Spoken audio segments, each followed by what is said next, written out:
আল্লাহ ডাক দিয়ে বলতেছেন, মুসা কালিমুল্লাহ, তুমি আমার আসমানের দিকে তাকায়া দেখো। এবার হযরত মুসা কালিমুল্লাহ আসমানের দিকে যখন তাকাইছে, তাকানোর সঙ্গে সঙ্গে আল্লাহু আকবার বলে চিৎকার মারে। জোরে বলা যাবে নাকি একবার সুবহানাল্লাহ? আল্লাহ বলছেন, মুসা তুমি আমার জমিনের দিকে তাকাও। জমিনের দিকে যখন মুসা কালিমুল্লাহ তাকাইছেন, তখন আবারও বলতেছেন আল্লাহু আকবার। ভাইরা আমার, এবার ইমানদার ব্যক্তি মুসা আলাইহিস সালামের কাছে চলে গেলেন। ও আল্লাহর পয়গম্বর নবী মুসা কালিমুল্লাহ, আপনি আকাশের দিকে তাকায় আল্লাহু আকবার বলে চিৎকার মারলেন। আবার জমিনের দিকে যখন আপনি তাকাইলেন, তাকানোর সঙ্গে সঙ্গে আবার আপনি আল্লাহু আকবার বলেন। জোরে বলা যাবে নাকি একবার সুবহানাল্লাহ? এই কাহিনীটা হে আল্লাহর পয়গম্বর মুসা কালিমুল্লাহ, কি কাহিনী একটু বলুন। মুসা আলাইহিস সালাম বলতেছেন, ইমানদার ব্যক্তি তুমি একবার আকাশের আল্লাহ বললেন মুসা কালিমুল্লাহ, আমার এই ইমানদার ব্যক্তিকে তুমি আকাশ পানের দিকে তাকাইতে বলো। আকাশ পানে যখন তাকাইছে, দেখে বাগানের জান্নাতের উপরে দরজার সঙ্গে ইমানদার ব্যক্তির নাম লেখা রয়ে গেছে। লেখা রয়ে গেছে আব্দুর রহমান, আব্দুর রহমান। এবার মুসা আলাইহিস সালাম যখন বললেন তুমি আকাশের দিকে তাকাও, আকাশের দিকে তাকাইয়া এবার জান্নাতের উপরে তার নাম লেখা। জান্নাতের ভিতরে ছোট্ট ছোট্ট বাগান নহর নদী আছে। এই নদীর মধ্যে মাছগুলো বাগান, বড় বড় মাছগুলো বাগান খেলাধুলা করতেছে। নদীর পাড়ে বাজানো পারে বাগান, আঙ্গুর ফলের ফলমূলের গাছ গাছালি রয়ে গেছে।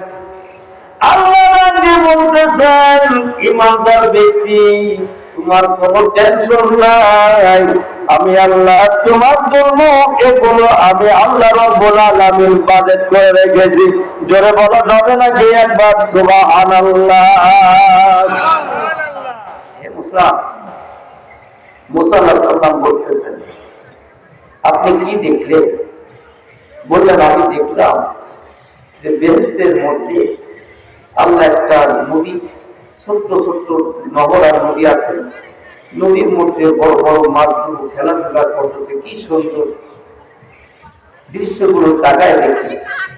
কিছুক্ষণ তাকায় দেখলাম তার পাড়ে কি সুন্দর আঙ্গুর ফলের গাছ, আপেল কমলা বেদেনা ঝরে আছে, খেজুরের ফল, খেজুর ধরে আছে, পাকা পাকা খেজুর।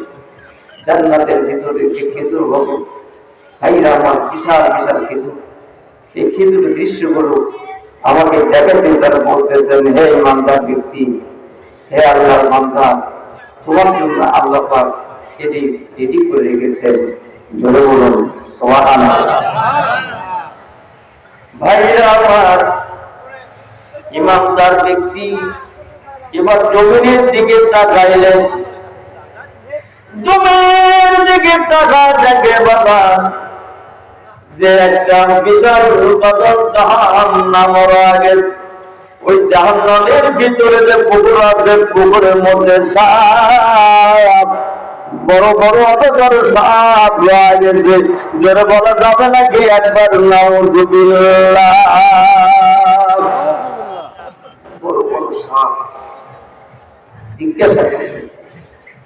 মুসা আলাইহিস সালাম বললেন, হে আল্লাহর পয়গম্বর নবী, মুসা আলাইহিস সালাম বলতেছেন যে, হে মুসা আলাইহিস সালাম, আমি তাকায় দেখতেছি যে জমিনের দিকে যখন তাকাইলাম, ওই জমিনের ভিতরে বড় জাহান্নামের দরজার গেট খোলা হলো।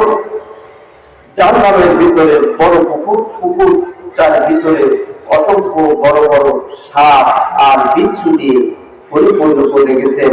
জাহান্নামের ভিতরে দাও দাও করে আগুন জ্বলতেছে। জোরে বলুন নাউযুবিল্লাহি মিন যালিক।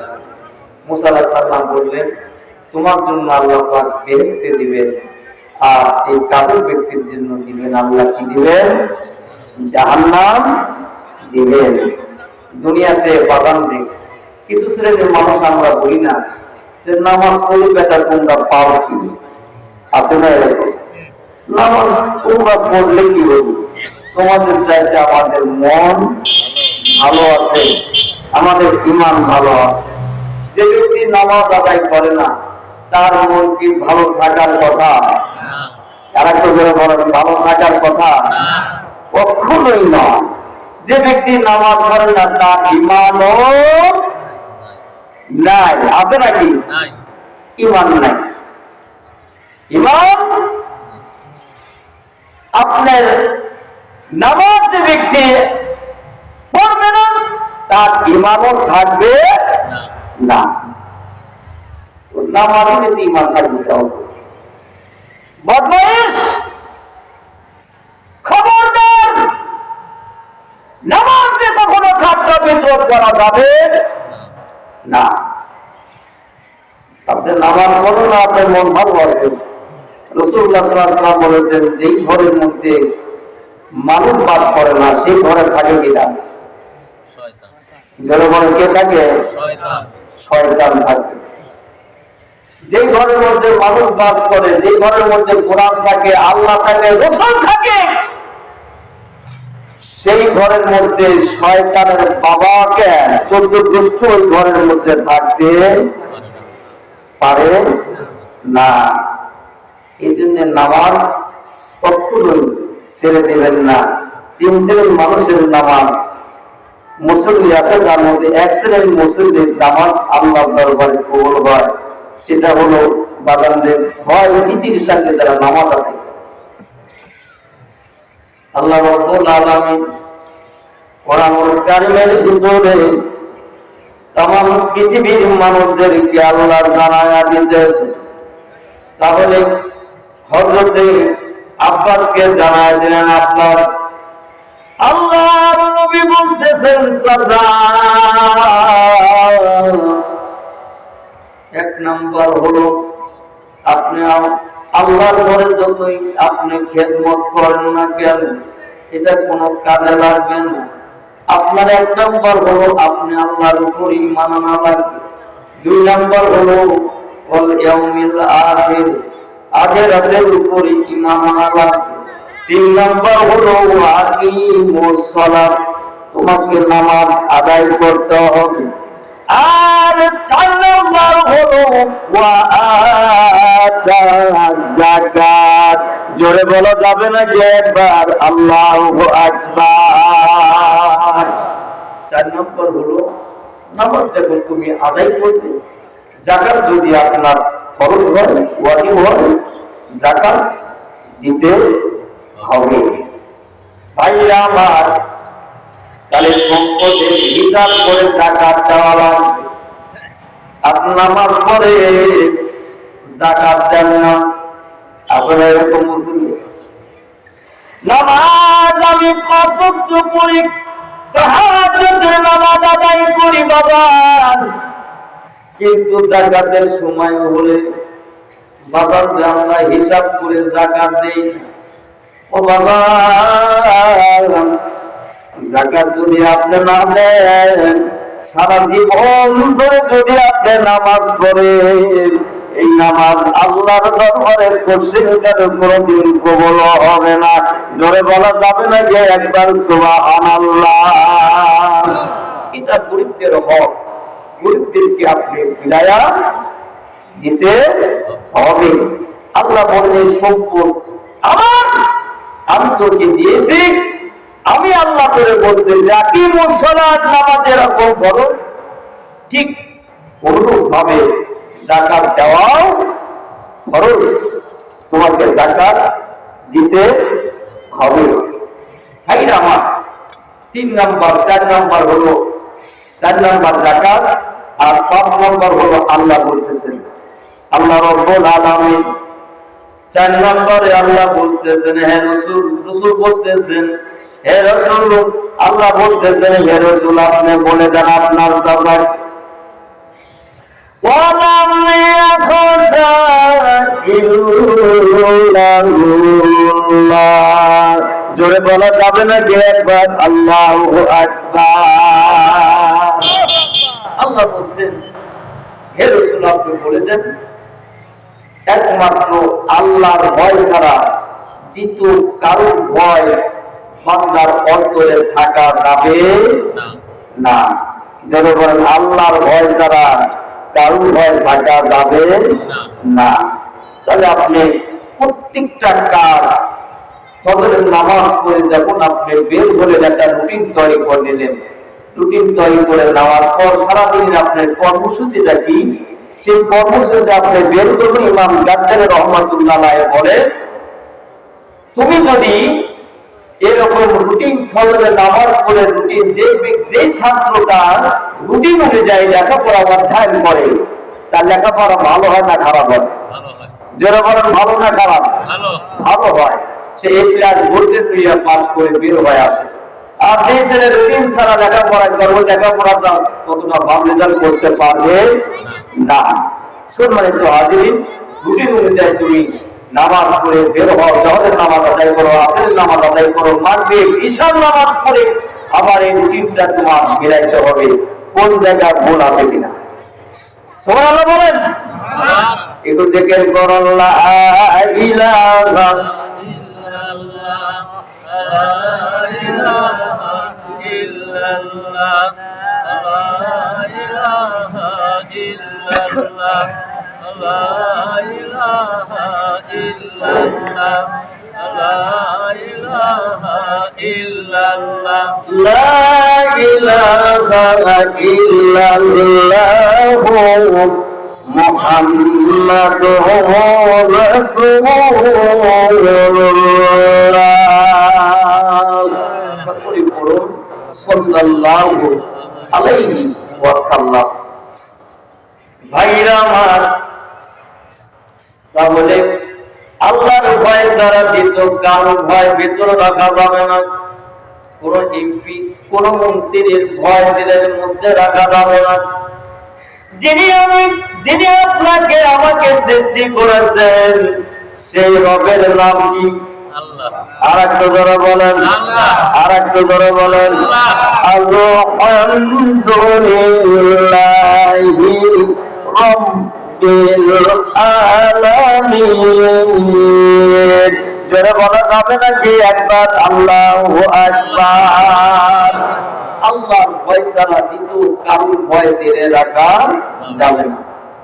ভাইরা আমার, হযরত বিলাল যখন কালেমা পড়লেন, বিলালের বয়স বা জানলেন, বাকিও বলেছেন 14 বছর। নবীজির 14 বছরের বাজান ছোট। হযরত বিলাল মদিনার আফ্রিকার একজন কালো মানুষ, কিন্তু কালো মানুষ হলে কি হবে, তার দেহটা ছিল বাজান পূর্ণিমার চাঁদের মতো। জোরে বলা যাবে নাকি একবার সুবহানাল্লাহ। তেনার বাবার নাম ছিল রাভা।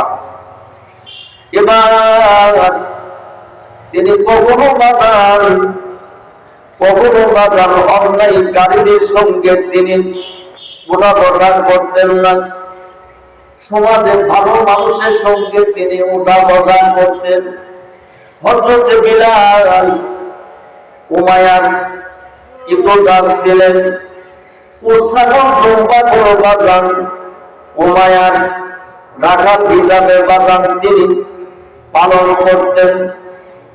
এবার যখন মক্কায় যখন আব্দুল্লাহ পুত্র মুহাম্মদ সাল্লাল্লাহু কথা যখন তিনি শুনছেন, তিনি নাকি এক আল্লাহর তাওহীদের বাণীর দাওয়াত দেন। মুহাম্মদ সাল্লাল্লাহু নবী বলে দাবি করেছেন। কারণ তাওরাত ইনজিল কিতাবের মধ্যে দেখছিলেন সে জওয়ান নবীর বাবার নাম হবে আব্দুল্লাহ আর মায়ের নাম হবে মা আমেনা। এবার বাজার যে নবীজির কাছে গোপনে কালেমার বিনিময়ে বাজার মুসলমান হয়ে গেলেন। এবার কালেমার বিনিময়ে দেখুন বিলাল যখন মুসলমান হয়ে গেল, মুসলমান হয়ে গেলেন 6 জনের মধ্যে প্রথমে 6 নাম্বার তিনি মুসলমান, 6 জন সবে মাত্র কালেমা পড়ে মুসলমান হয়েছে। হযরত বিলাল এবার সাগর দুবার ভিতরে থেকে যায়, বাজারে সারাটা রাত ওই দুবার ভিতরে থেকে যায় আর আল্লাহর জিকির করে পিশাব পায়খানা করা যায়। নবীজির কাছে বাজার পরের দিন আসলেন, এসে বললেন ইয়া রাসূলুল্লাহ হাবিবাল্লাহ, আমার থাকার জায়গা তো ওই সাগর দুবার এই ঘরের মধ্যে। আল্লাহর নবী বললেন বিলাল আমি নবী বলে দিলাম, যাও বলে দাও ওদেরকে ওই সাগর দুবার ঘোড়াগুলোকে বলে দাও বিশ্ব নবী রাহমাতাল লিল আলামিন বলেছেন খবরদার তোমরা রাত্রিবেলা পিশাব পায়খানা ঘরের মধ্যে করবে না। তোমরা যদি করো আব্দুল্লাহ পুত্র মুহাম্মদ সাল্লাল্লাহু আলাইহি বলেছেন তোমরা ঘর থেকে বের হয়ে এসে বাইরে এসে পিশাব পায়খানা করে তোমরা ঘরের মধ্যে প্রবেশ করবে। ভাইরা আমার এই কথা যখন উৎসাহ দুবার মুরকে যখন বলে দিলেন, বলে দেওয়ার সঙ্গে সঙ্গে ওরা ওই দিন থেকে আর পিশাব পায়খানা বাগান করে না। ও সাগর দুবার ধারাগুলো আমার নবীকে ছিল আর আমরা মানুষ হয়ে আমার নবীকে বাগান চিনতে পারলাম না। এবার বাগান দেন, এবার এই কথা বাজার গোপনে এবার মায়ের কাছে চলে গেল, তোমাদের ভিতর কাছে বিলাল তো ঘর পরিষ্কার করে না। এবার বললেন ঠিক আছে। এবার তারা বাইরে উমাইয়া চলে গেলেন, উমাইয়া চলে যাওয়ার পর বিলালকে ডাকতেছেন, বিলালের কণ্ঠস্বরের মধ্যে কালেমা তৈয়বা জেগে বলতেছেন লা ইলাহা ইল্লাল্লাহ লা ইলাহা ইল্লাল্লাহ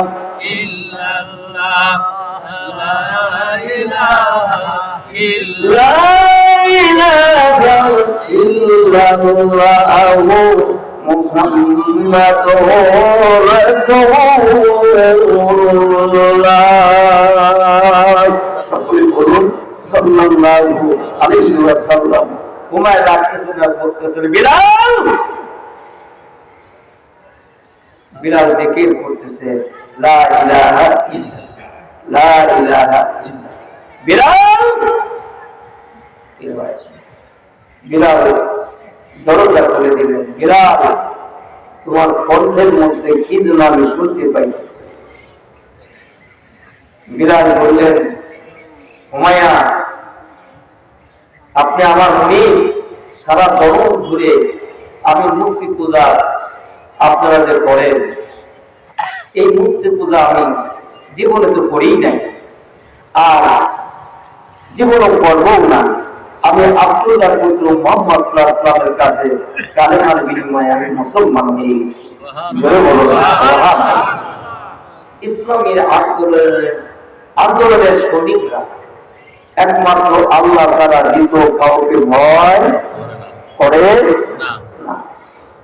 বিলাল রাদিয়াল্লাহু তাআলা বললেন উমাইয়া আমার করার কিছুই নাই। বিলাল আমি তোরে টাকা দিয়ে কিনে এনে আমি তোরে খাওয়াই আর পড়াই তোরে মানুষ করতেছি, আমার হুকুম ছাড়া তুই আব্দুল্লাহ পুত্র মুহাম্মদ সাল্লাল্লাহু আলাইহি ওয়াসাল্লামের কাছে কালেমার বিনিময়ে কেন মুসলমান হইল তুই জানিস? এর শাস্তি কি হবে? বলে আমি জানি।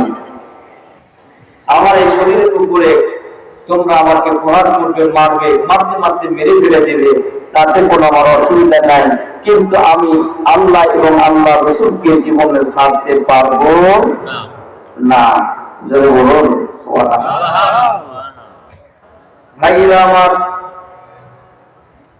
এবার বিলালের উপরে জুলুম নির্যাতন শুরু হয়ে গেল। বিলালকে ঘুষি মারতেছেন, লাঠি মারতেছেন। হ্যাঁ বিলাল, আমি তোমার মুনিব, আমার কথাটা শুনিয়া তুমি কেন মুহাম্মদ আব্দুল্লাহ বদরুল মুহাম্মদ ইসলামের কাছে কালেমার বিনিময়ে মুসলমান হলে তোমাকে তো আমরা বাঁচায় রাখবো না। তুমি এখনো বলো, তুমি আমাদের ধর্ম গ্রহণ করো, আর আব্দুল্লাহ বদরুল মুহাম্মদ ইসলামের কালেমা দুনিয়ায় তুমি ছেড়ে দাও। বিলাল দুটি চোখের পানি ছেড়ে কাঁদতেছে না, বলতেছে হুমায়্যা, আমার জীবন চলে যাবে কিন্তু কখনো আল্লাহ রসুলকে জীবনে কোনোদিন আমি ছেড়ে দেব না। আমার এই দেহের উপরে তোমরা অত্যাচার করবে, জুলুম করবে, আমি তাতে রাজি, কিন্তু মুহাম্মদ ইসলামের উপর ঈমান এনেছে, এক আল্লাহর উপরে ঈমান এনেছে, এই ঈমান আমি জীবনে কোনোদিন ছেড়ে দেব না। উমাইয়া এবার বাজারে চাবুক দিয়ে পিটাইতে এবার উমাইয়ার গায়ে রক্ত বাজান ভরে গেল, জামার কাপড় বাজানতে ভরে গেল।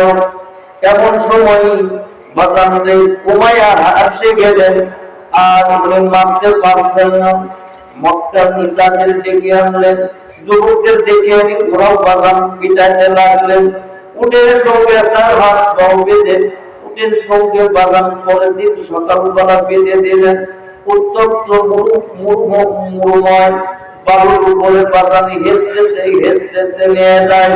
হযরত বিলালের কণ্ঠে শুধু লা ইলাহা ইল্লাল্লাহ, লা ইলাহা লা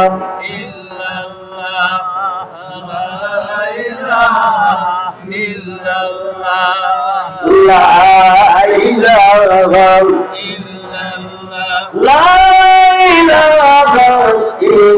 ইল্লাল্লাহ মুহাম্মাদুর রাসূলুল্লাহ।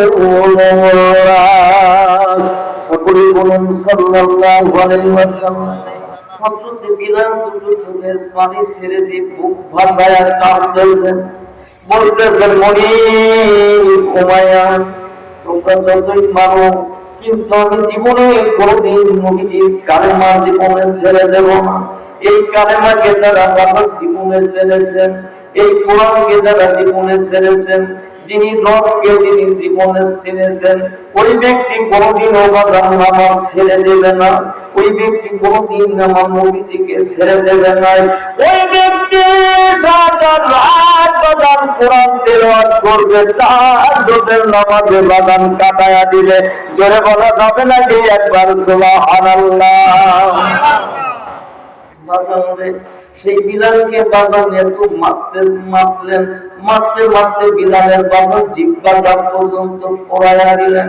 বিলালের বুকের উপরে বড় পাথর চাপাইয়া দিতেছেন। এই খবর আমার নবীজির কাছে চলে গেলেন। দয়ার নবী, মায়ার নবী, সুনাম নবী বাজান এবার দুটো চোখে পানি ছেড়ে দিয়ে কাঁদতেছেন আর বলতেছেন, আবু বকর, ও আমার আবু বকর, আমি কিছুই বুঝি না, কত টাকা লাগবে আমি তাও বলতে পারবো না। যত টাকাই লাগুক না কেন, বিলালকে তুমি আমার কাছে মুক্তি করে নিয়ে আসো। জোরে বলা যাবে নাকি একবার সুবহানাল্লাহ? সোনার বাপজানেরা হযরত বিলালকে বাজান এবার বাজার মুক্তি করে বাজার নিয়ে আসতেছেন। এই সময় বাজারে আমি সংক্ষেপে বলতেছি, হযরত বিলালকে যখন আবু বকর মুক্তি করে নিয়ে আসতেছেন, উমাইয়া বলতেছেন, আবু বকর আপনি এত বড় একজন ব্যবসায়ী, এই কারণ মানুষ দিয়ে কোনদিন আপনি ব্যবসায় লাভবান হতে পারবে না। এবার আবু বকর সিদ্দিক রাদিয়াল্লাহু তাআলা দুটো চোখের পানি ছেড়ে দিয়ে কাঁদতেছেন আর বলতেছেন, উমাইয়া, আল্লাহ যদি আমার বাদশাহী যদি আল্লাহ বানাইত, ওই বাদশাহীর চেয়ার যদি তুমি চাইতে রে উমাইয়া, ওই বাচ্চার চেয়ার আমি তোমাকে দিয়ে আসতাম।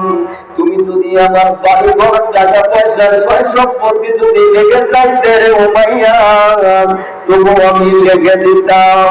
আমার নবীজি বলেছেন, আবু বকর যত টাকায় লাগুক না কেন আমি বিলালকে আমার কাছে চাই।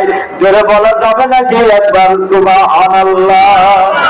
সেই বিলাল রাদিয়াল্লাহু তাআলাকে মুক্তি করে নিয়ে আসলেন, নবীজিকে বুকের সঙ্গে জড়ায় ধরলেন, এখানে ওখানে বাজান তোমার খাইতে লাগেন। হযরত বিলালের বাজান জিহ্বা পোড়ায় দিয়েছে। আল্লাহর নবী বললেন, বিলাল আজকে মদিনার মসজিদে তুমি মুয়াজ্জিন।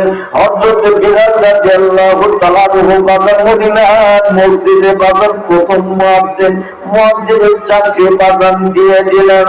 সেই বিলাল রাদিয়াল্লাহু তাআলা সিনের জায়গা আশহাদু আল্লা ইলাহা ইল্লাল্লাহ, সিনের জায়গা বাজান সিন মুসলমান। সাহাবীরা অবজেকশন দিলেন, ইয়া রাসূলুল্লাহ ইয়া হাবিবাল্লাহ ইয়া রাসূলুল্লাহ ইয়া হাবিবাল্লাহ, বিলালের চাকরি আর থাকবে না। বিলালের উচ্চারণ তো ভালো হয় না, সহি হয় না। বিলাল রাদিয়াল্লাহু তাআলা ওকে দিয়ে মদিনার মসজিদে আযান দেওয়া যাবে না, ওর আযান সহি হয় না। আল্লাহর নবী বলেন, বিলাল তোমার বিরুদ্ধে অবজেকশন দিয়েছেন, মদিনার মসজিদে আর তুমি আযান দিতে পারবে না।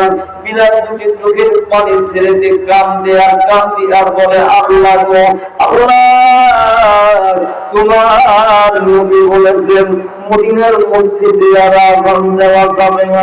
কোন কারণে আজ মদিনার মসজিদে চারটি মুয়াজ্জিনের চারটি চলে গেল?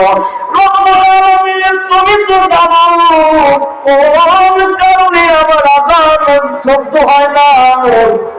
আমার মুনিব আমার জিহ্বা আগুনে রড গরম করে জিহ্বা টেনে আমার জিহ্বার উপরে ধরেছে। রব্বুল আলামিন কোন কারণে আজ আমার মসজিদের মদিনার মসজিদের চারটি মুয়াজ্জিনের চারটি চলে যায়? হায় আল্লাহ তাআলা, তোমার কাছে আমি বিচার দাখিল করে দিলাম রে আল্লাহ। সারাটা রাত বাজার তাহাজ্জুদের নামাজ পড়ে আল্লাহর কাছে ফরিয়াদ জানাই, বাজান নেই। নবীজির মনটা বড় খারাপ। আমার বিলালের আজকে মদিনার মসজিদের চাকরি চলে গেল। আমার সাহাবীরা অবজেকশন দিয়ে দিয়েছেন। আমার বিলাল একা ভোটের নবী একা একা কাঁদতেছেন। আল্লাহর নবী তো চোখের পানি ছেড়ে দিয়ে বুক ফাটার কারণে আমার বিলালের কোন কারণে আযান সহি হয় না। মক্কা উমাইয়া নেতারা আমার বিলালের উপরে এত নির্যাতন করেছেন, নদীর বিহীন ইতিহাসে বাতাস লিপিবদ্ধ রয়ে গেছে। আল্লাহর নবীর মনটা বেজার, চোখে পানি ছেড়ে দিয়ে কাঁদে। উম্মে মাকতুম আযান ফজরের নামাজের আযান দেয়। 1 ঘন্টা 2 ঘন্টা হয়ে যায়, কিন্তু প্রভু আকাশ বাজান ফসলা হয় না। এবার নবীজির পছন্দ দিয়ে বাজান পানি গরম পানি পছন্দ দিয়ে বাজান ঘাম বের হতেছে। এমন সময় বাজান এবার আল্লাহ বললেন, জিবরাইল আমার বন্ধুর কাছে তুমি খবর পাঠায়া দাও। আমার বন্ধুকে বলো বিলাল কি এক মদিনার মসজিদে আযান দেয় নাই। বিলালের আযান যখন দেয় আল্লাহ আরশে পর্যন্ত আযানের ধ্বনি পৌঁছে যায়। জোরে বলা যাবে নাকি একবার সুবহানাল্লাহ? চোখের পানি ছেড়ে দিয়ে কাঁদবে বাজান পানি পড়ে যাচ্ছে। আল্লাহর নবী বলেন, জিবরাইল ও বন্ধু জিবরাইল, ইয়া জিবরাইল ভাই, আমার সাহাবীরা অবজেকশন দিয়েছে আমার বিলালের নাকি আযান সহি হয় না। আমার বিলালের নাকি আযান সহি হয় না। আল্লাহর নবী যখন জিবরিল আমিনকে বললেন, জিবরাইল বললেন আমার বিলালের আযান, আল্লাহ বিলালের আযান সবচেয়ে বেশি পছন্দ আমার আল্লাহর কাছে। আমার বিলাল যদি আযান যদি না দেয় কিয়ামত পর্যন্ত কোন কাজের সূর্যের উদয় হবে না। জোরে বলা যাবে নাকি একবার সুবহানাল্লাহ। চোখের পানি ছেড়ে যে নবী আমার কান্দি কান্দের বলে কেড়ে সাহাবীরা কোথায় আছো তোমরা, তাড়াতাড়ি আসো আমার বিলালকে ধরে নিয়ে আসো।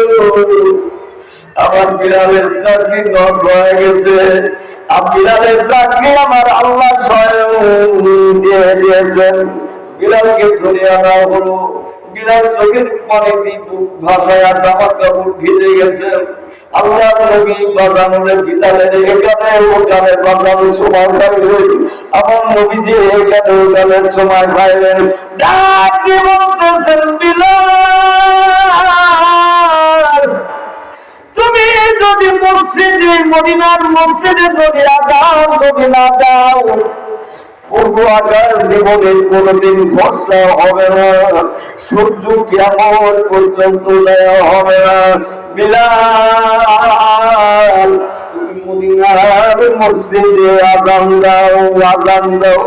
বিলাল যখন আযান দিতেছে পূর্ব আকাশ আস্তে আস্তে ফর্সা হতেছে। জোরে বলা যাবে নাকি একবার মারহাবা।